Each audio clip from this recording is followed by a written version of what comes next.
Welcome बच्चों। जैसे कि हमने इलेक्ट्रोस्टैटिक में अभी तक हमारे सिलेबस के 3 पॉइंट देखे हैं। Electric intensity at a point due to a charged sphere, दूसरा due to a charge uniformly charge long straight wire जिसे आप सिलेंडर ले सकते हो, और तीसरा due to infinitely charge plane sheet. ठीक है, तो उसके चलते उन तीनों के ऊपर हमारे पास एक एक हम प्रॉब्लम लेते ताकि वो चीज़ हमको पट से और ज़्यादा स्ट्रांग हो जाए। ठीक है, देखो यहाँ पर हमारे पास में एक पहला न्यूमेरिकल पहला प्रॉब्लम है, अ स्पीयर ऑफ रेडियस 10 सेंटीमीटर। ठीक है, यहाँ पर मैं थोड़ी हेडिंग डाल देता हूँ पहले इसके आंसर्स करके। ठीक है, और ये हम ले रहे फर्स्ट क्वेश्चन। अब उसने क्या कहा, for sphere of radius 10 centimetre.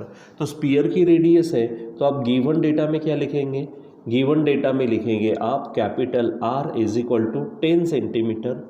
मतलब आप इसको 10 इंटू 10⁻⁻² अगर कर ले तो मीटर में आ जाएगा। तो 10 और 10⁻², मतलब आप सिंपली लिख सकते हो 10⁻⁻1, या फिर आप लिख सकते हो 0.1, वो आपकी इच्छा है। ठीक है, 0.1 भी चलेगा, 0.1 मीटर। ठीक है, चलो आगे क्या कहा, carries a charge of 1 microcoulomb. तो आपको क्या दिया है उन्होंने, चार्ज, समझो क्यू है चार्ज 1 माइक्रोकूलम, मतलब 10⁻⁻6 कूलम, क्योंकि माइक्रो का मतलब 10⁻⁻6। आगे कैलकुलेट द इलेक्ट्रिक फील्ड, यानी आपको निकालना है ई निकालना है। ठीक है, यहाँ पर 1, 2 और 3 ऐसे क्वेश्चन दिए। तो चलो एक एक करके काम करते। तो यहाँ पे पहला क्या कहा, नंबर 1, ठीक है, at a distance of 30 centimetre from the centre of the sphere. जैसे ये आपका स्पीयर होता है, इसकी ये रेडियस है 10, ठीक है, लेकिन उसने ये पॉइंट दिया है जहाँ पर आपको स्मॉल r लेते हैं हम, वो है 30 सेंटीमीटर। यानी small r is equal to 30 centimetre, मतलब आप 0.3 मीटर ले सकते हो। और आपको चाहिए अब इलेक्ट्रिक फील्ड इंटेंसिटी। ठीक है, आप यहाँ पर लिखेंगे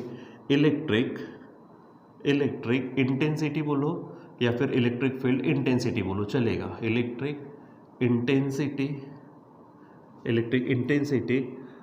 एट अ पॉइंट, ठीक है, डायरेक्ट लिख सकते हैं at a point outside the charge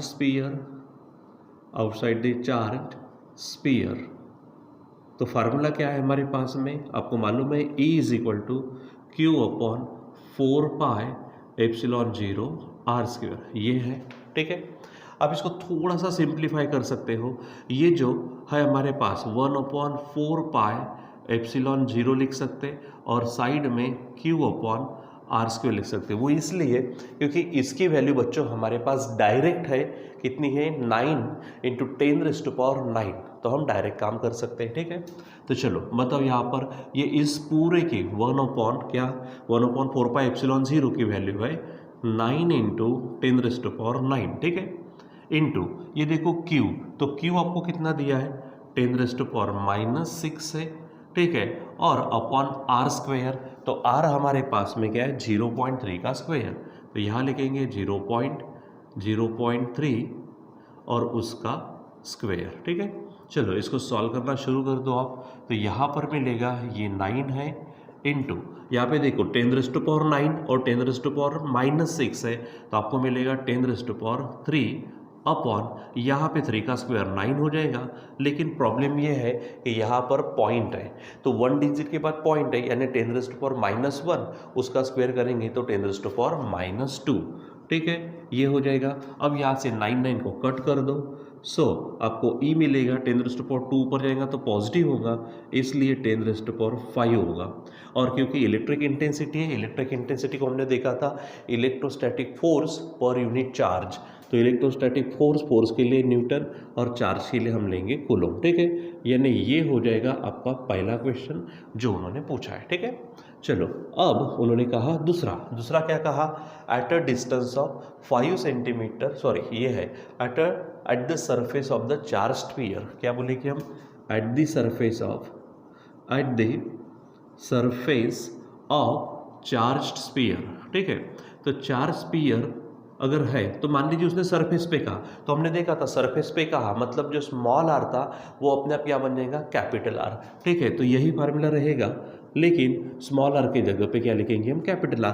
तो इसको और सिंप्लीफाई करके ऐसा ऑलरेडी लिखा है हमने, तो 1/4 पाई एप्सिलॉन 0 क्यू अपॉन, मैं कैपिटल आर स्क्वायर कर देता हूँ। ठीक है, इज इक्वल टू ये जो है 1/4 पाई एप्सिलॉन 0 फिर से 9 × 10⁻⁹, यहाँ पर q जो है, q ऑलरेडी हमारे पास 10⁻⁻6 है, और आर स्क्वेयर, तो एक्चुअली आर अब क्या है, यहाँ पर देखो 0.1 है, तो 0.1 उसका स्क्वेयर हो जाएगा। ठीक, तो इसको सॉल्व करते हैं, तो देखो ऊपर में 9 इंटू यहाँ पर फिर से बनेगा 10⁻³ हो जाएगा, और यहाँ पर 1 का स्क्वायर तो 1 ही है, लेकिन 0.1 उसको स्क्वायर में डाल दो तो 10⁻⁻2 मिलेगा, तो 10⁻⁻2, और finally E is equal to 9 × 10⁵ होगा, क्योंकि ऊपर जाएंगे तो प्लस हो जाएगा, न्यूटन पर कूलम। ठीक है, तो ये at the surface of the charge sphere हो गया। ठीक है, अब यहाँ पर थर्ड है, थर्ड क्या कहता है आपसे, यहाँ पर है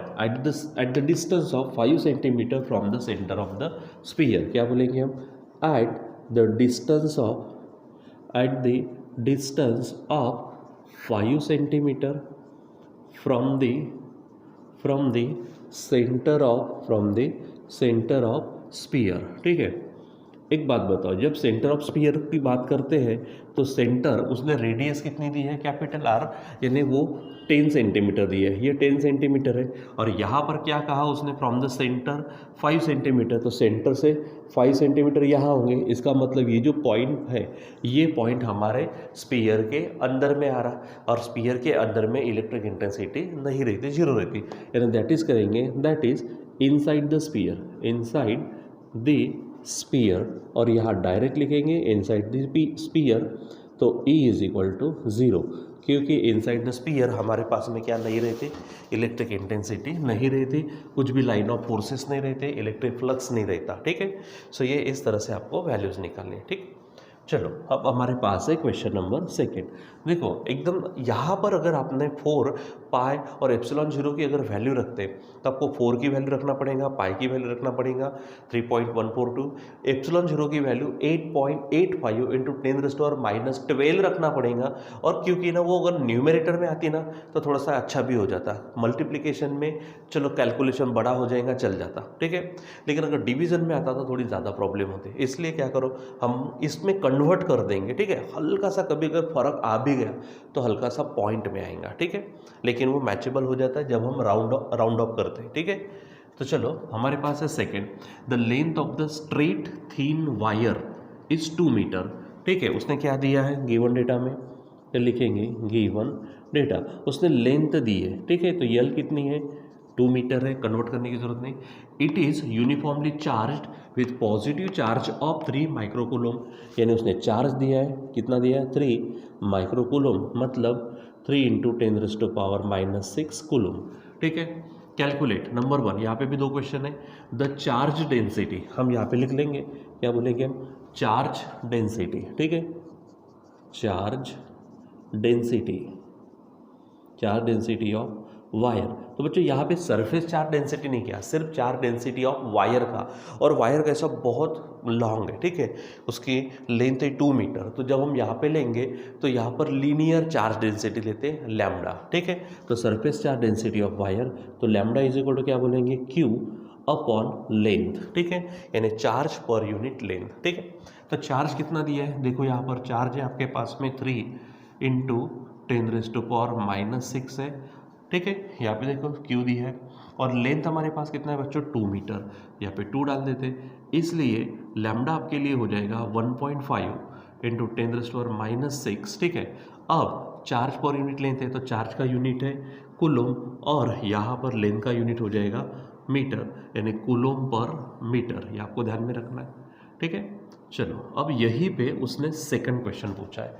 सेकंड क्वेश्चन में क्या कहा, the electric intensity of wire at a point 1.5 metre away, तो यहाँ पर ये स्मॉल आर हो जाएगा 1.5 मीटर। ठीक है, away from the centre of the wire, actually axis of the wire रहता। ठीक है, तो इलेक्ट्रिक इंटेंसिटी निकालेंगे, क्या बोलेंगे, electric intensity electric intensity of wire, ठीक है। तो फार्मूला क्या है, ई, ठीक है, तो यहाँ पर है E is equal to lambda upon 2πε0 r, ये हमारे पास में फार्मूला है, ठीक है, हम यहाँ पे पढ़ चुके हैं ये। अब बच्चों यहाँ पर क्या हो रहा है कि यहाँ पे 2πε0 दिख रहा है, और मैंने कहा फिर पाई की वैल्यू रखनी पड़ेगी, फिर ε0 की वैल्यू रखनी पड़ेगी, और कैलकुलेशन में दिक्कत तो आने वाली है, ठीक है। हाँ, लॉग टेबल का इस्तेमाल करके वगैरह आप सॉल्व कर सकते हैं, लेकिन उससे अच्छा मैं कहूँगा इसको अपना क्या कर रहा हो, ये 1/4πε में कन्वर्ट कर ही दो, आपका काम हो जाएगा। तो मैं यहाँ पर क्या लिखता हूँ, 1/4πε0। अब बात क्या है कि नीचे 2 था, मैंने 4 लिखा, तो यहाँ पे ऊपर एडजस्ट करते, तो 2 लैम्डा अपॉन ये r कर देते। देखो 2 कटेगा तो 2 हो जाएगा यहाँ पर, ठीक है, और लैम्डा अपॉन r तो है, लेकिन अब इसकी वैल्यू हम डायरेक्ट रखेंगे, और वो वैल्यू कितनी है, 9 × 10⁹, ठीक है, इंटू ये 2 है आपके पास में, लैम्डा की वैल्यू आपने निकाली हुई है 1.5 10⁻⁻6 है, ठीक है, और नीचे में जो r है स्मॉल r वो भी क्या है 1.5 है, ठीक। चलिए इसको सॉल्व करना शुरू करो। अब ये 1.5 कटेगा, 2 × 9 करेंगे तो 18 आएगा, इंटू यहाँ पर 10⁻⁻6 है, यहाँ पर 10⁻9 है, तो आपका आंसर होगा 10⁻, यहाँ पर 3, ठीक है। हाँ, इसको थोड़ा सा और आगे बढ़ा सकते हैं, तो 1.8 × 10⁻4 कर लो, ठीक है, न्यूटन पर कूलम, यानी ये बन जाएगी आपकी इलेक्ट्रिक इंटेंसिटी। और कितना ईजी हो गया ये देखो, पॉसिबली यहाँ पे आपका आंसर अगर आप ये वैल्यू रख कर करते, पाई की ε0 की वैल्यू रख कर करते, तो 1.7 समथिंग आएगा, लेकिन 1.7 समथिंग कुछ कन्वर्ट हो भी जाएगा तो 1.8 में जाने वाला है, ठीक है। सो ये आप बराबर उसको ध्यान में रखो, जितना हो सके ईजीनेस में डाल दो उसको, ठीक है। चलो अब हमारे पास है क्वेश्चन नंबर 3, आगे देखो, the charge per unit area, charge per unit area, ठीक है, इसी को तो हम सरफेस चार्ज डेंसिटी बोलते हैं। यानी हम गिवन में क्या लिखेंगे, गिवन डेटा में उसने जो दिया वो उसको सिग्मा बोलते हैं, चार्ज पर यूनिट एरिया, ठीक है। कितना दिया है देखो, 3 माइक्रोकूलम पर मीटर स्क्वायर, तो हम लिखेंगे 3 माइक्रोकूलम पर मीटर स्क्वायर, इसको कन्वर्ट करेंगे तो 3 × 10⁻⁻6, ठीक है, कूलम पर मीटर स्क्वायर हो जाएगा, ठीक है। यानी ये आपका सिग्मा सरफेस चार्ज डेंसिटी यानी चार्ज अपॉन एरिया, ध्यान में रखो। आगे calculate the electric field intensity at the point just near the surface of the sheet measured from the mid point, ठीक है। यानी आपको क्या, ये प्लेन शीट दी है, प्लेन शीट का क्या निकालना है आपको, इलेक्ट्रिक फील्ड इंटेंसिटी। यहाँ पे लिखेंगे इलेक्ट्रिक इंटेंसिटी, इलेक्ट्रिक इंटेंसिटी ये भी हमारा पड़ा हुआ है, ठीक है, intensity due to the plane sheet, ठीक है।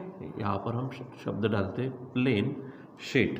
तो फार्मूला आपको मालूम है बच्चों, E इज इक्वल टू क्या है, तो E इज इक्वल टू हमने जब देखा था तो हमारे पास सरफेस चार्ज डेंसिटी यानी सिग्मा अपॉन 2 ε0, ऐसा हमारा शीट के कारण आया है। ये फार्मूला हमारे पास में जो आता तो वो स्पीयर के कारण, यहाँ पर जो फार्मूला यूज़ किया वो हमारे पास में था इसके कारण, ठीक है। ये वाला फार्मूला ये स्पीयर सिलेंडर बोलो या फिर स्ट्रेट वायर के कारण, और ये हमारे पास प्लेन शीट के कारण इलेक्ट्रिक इंटेंसिटी। अब बच्चों यहाँ पर भी प्रॉब्लम क्या है, यहाँ पर में सिग्मा है तो सिग्मा दिया है, लेकिन फिर से ε0 की वैल्यू 8 पॉइंट समथिंग रखना पड़ेगा, वहाँ पर भी कैलकुलेशन का प्रॉब्लम जाएगा। तो सिंपल एक काम करते, फिर से हम इसको एडजस्ट करते, तो 1/4πε0, ठीक है, काम कर लिया। लेकिन बात क्या है, तो यहाँ पर तो पाई भी नहीं था, ठीक है, अब ले लेंगे ऊपर में, तो यहाँ पे 2π लेते, ऊपर में सिग्मा बनेगा, ठीक है। बस आप चेक करो, अब देखो ये 2 कटेगा तो 2 रहेगा, पाई के साथ चला जाएगा, और ε0 और सिग्मा बनेगा, ठीक है। चलो अब सॉल्व करो इसको, तो क्या हो जाएगा 1/4πε0 मतलब 9 × 10⁻9 इंटू ये आपके पास में 2 है, ठीक है, इंटू पाई की वैल्यू रखनी पड़ेंगे कितनी, 3.142 आप ले सकते हो, ठीक है। और रही बात सिग्मा, तो सिग्मा की वैल्यू कितनी है, 3 × 10⁻6 हो जाएगा। चलो सॉल्व करते हैं। सबसे पहले तो पावर देख, यहाँ पे एक काम कर लो, देखो 9 2 ज़ा बनेगा 18, 18 3 ज़ा बनेगा 54 इंटू 3.142 इंटू 10⁻, ये देखो तो 3 बनेगा। अब इसको क्या मल्टीप्लाई कर दो, थोड़ा यहाँ पे करता हूँ मैं, 3.142 इंटू 54, ठीक है। तो 4 2 ज़ा 8, 4 4 ज़ा 16, कैरी 1, 4 1 4 और 1 5 और 4 3 ये बनेगा 12, एक जीरो आ गया, 5 2 10, ठीक है, 5 4 20 21 बचे 2, ठीक है, 5 1 5, 5 और 2 बनेंगे 7, ठीक है, और 5 3 15। ये इस तरह से आपके पास में आ जाएगा, ठीक है, 15 और मेरे ख्याल से हाँ बराबर इतना है, ठीक है। फिर से एक बार चेक कर लो, 4 2 8, 4 4 16, कैरी 1, 4 1 4 और 1 5, 4 3 12, ठीक है, 5 2 10 बचा 1, 5 4 20, 20 और 1 21 बचे 2, 5 1 5 और 2 ये बन जाएगा 7 और 5 3 15। तो ये देखो, ये आ गया 8, ये आ गया 16, ये आ गया 6, ये हो गया आपका 9, ये हो जाएगा आपके पास में 6 हो जाएगा, और ये 1, यहाँ पे 1 2 3 है, ठीक। और यहाँ पर हम काम करेंगे 1 2 3, तो यहाँ पर हमारे पास में जो वैल्यू आएंगी तो 169, ठीक है, 0.6 समथिंग आ जाएगा, ठीक है। तो आप इसको 7 कर सकते हो, इंटू 10⁻³ है, ठीक। तो एक काम करते हैं, अभी हम इसको एडजस्ट कर लेते हैं, पॉइंट को हम इधर 2 घर सरकाते हैं, तो 1.6 है तो 1.7 कर लेते हैं, इंटू 10⁻, ठीक है। मैं 2 घर लेफ्ट में गया तो पावर पॉजिटिव होगा, तो आपको मालूम है यहाँ पे 2 में सरका इधर, तो यहाँ पर 2 और ये 3 5 बन जाएंगे, इतना न्यूटन पर कूलम, ठीक है। तो आप यहाँ पर अगर चेक करते तो आपका आंसर 1.7 इंटू 10⁻5 आएगा, ठीक है। अब ये रफ पार्ट को मैं मिटा देता हूँ, आप यहाँ पर लॉग से भी कर सकते हो, लेकिन लॉग से अच्छा है कि हमारा टाइम इसमें भी बच जाता है, ठीक है। तो ये यहाँ पर हमने जो पॉइंट्स देखे थे, हमने जो थ्योरी देखी थी, उस थ्योरी के बदौलत जितने 3 पॉइंट देखे थे, तो तीनों के ऊपर में हमारे पास में यहाँ पर क्या है प्रॉब्लम्स ले, ताकि वो हमारा जो फार्मूले मिले वो थोड़ा सा और पक्का हो जाए, ठीक है बच्चों। सो आज के लिए बस इतना ही, बाकी का कंटिन्यू करेंगे बाद में। Till then